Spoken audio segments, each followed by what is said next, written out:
He could hear what wasn't there, and in the end, that was the only honest thing about him. He wants you to know he is not mad. That is the first thing he says, before the story, before the reason, before any of it. He needs you to understand that everything he did calmly, carefully, with extraordinary precision. And that, he believes, is proof enough. A madman could not have planned it the way he planned it. A madman would have been careless, impulsive, loud. But he was patient, methodical. He moved with the discipline of someone performing surgery. And when it was done, no one would ever have known. That is what he tells himself.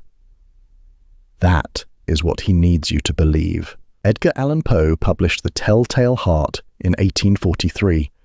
It is one of the shortest and most relentless pieces of fiction in the English language.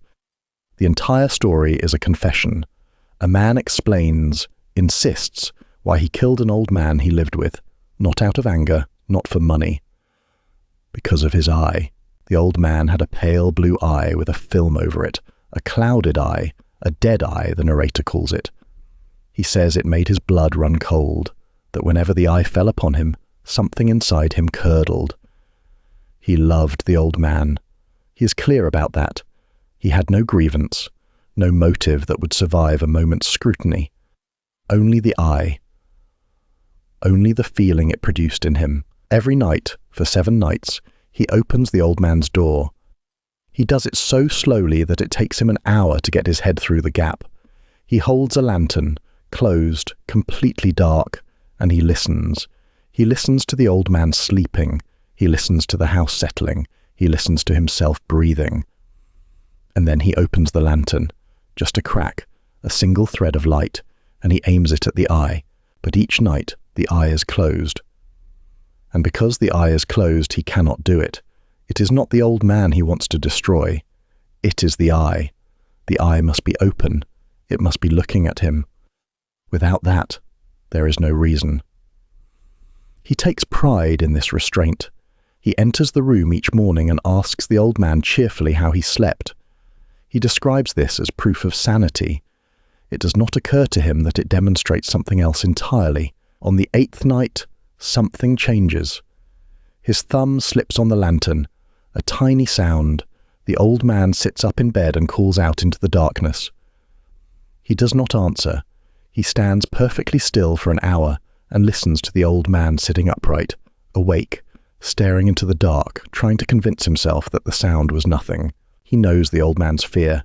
He describes it with an intimacy that is almost tender. The way the dark presses in, the way the mind invents shapes, the way a person tells themselves it was just the wind, just nothing, and does not believe it. He knows this because he has felt it himself. The narrator understands fear perfectly. He can describe it with precision and even compassion. But he cannot recognize it in himself. He opens the lantern. The thin ray falls directly on the eye. It is open, wide open, the pale blue film catching the light. And now, for the first time, he hears it. A sound, low, dull, quick, like a watch wrapped in cotton. The old man's heartbeat, or so he believes. It grows louder, faster. He is terrified a neighbor will hear it. He does not consider the possibility that the sound is his own pulse roaring in his ears. He does not entertain the idea that the beating is coming from inside his own chest. He hears what he needs to hear, a reason, a signal, a permission. He leaps. He drags the old man to the floor. He pulls the heavy bed over him. He waits.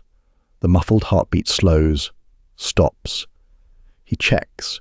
He places his hand on the chest. Nothing. The old man is dead. The eye will trouble him no more. And now, he wants you to see how carefully he works. He dismembers the body.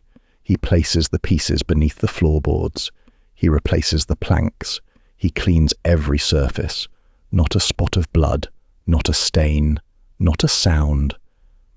He describes this with something close to pride, the efficiency, the thoroughness, the calm. This, he says, is not the work of a madman. He is correct that it is methodical, but method is not the same as sanity, and control is not the same as innocence. At 4 a.m, there is a knock at the door. 3 police officers. A neighbor heard a shriek in the night. They have come to investigate. He is calm. He is charming. He tells them the shriek was his own, a bad dream. The old man, he says, is away in the country. He invites them in. He brings chairs into the old man's room and sits them directly above the place where the body lies. He places his own chair on the very spot. He is confident. He talks. He smiles. He answers every question with ease. The officers are satisfied. They sit and chat pleasantly. And then he hears it again, a low sound, dull, quick, like a watch wrapped in cotton. The beating. It is faint at first. He shifts in his chair. He talks more loudly. He gestures.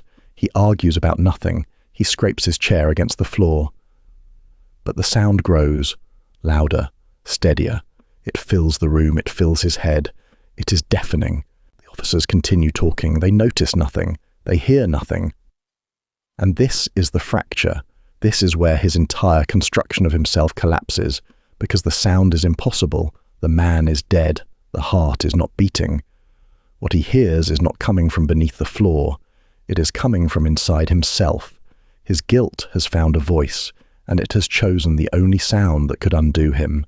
The very rhythm he convinced himself was a reason to kill. He cannot bear it. He springs from the chair. He raves. He tears up the planks. Hear, the beating of his hideous heart. The confession pours out, not because the officers suspected, not because they pressed, but because the silence of their composure became unbearable to a man who could not compose himself. Poe gives us no external judgment, no moral, no sentence. The story ends with the confession and nothing more. The narrator has done the one thing he spent the entire story trying to prevent. He has proved, in the most complete and public way imaginable, the very thing he denied from the first word. His control was the thinnest surface, and what lay beneath it was always going to break through.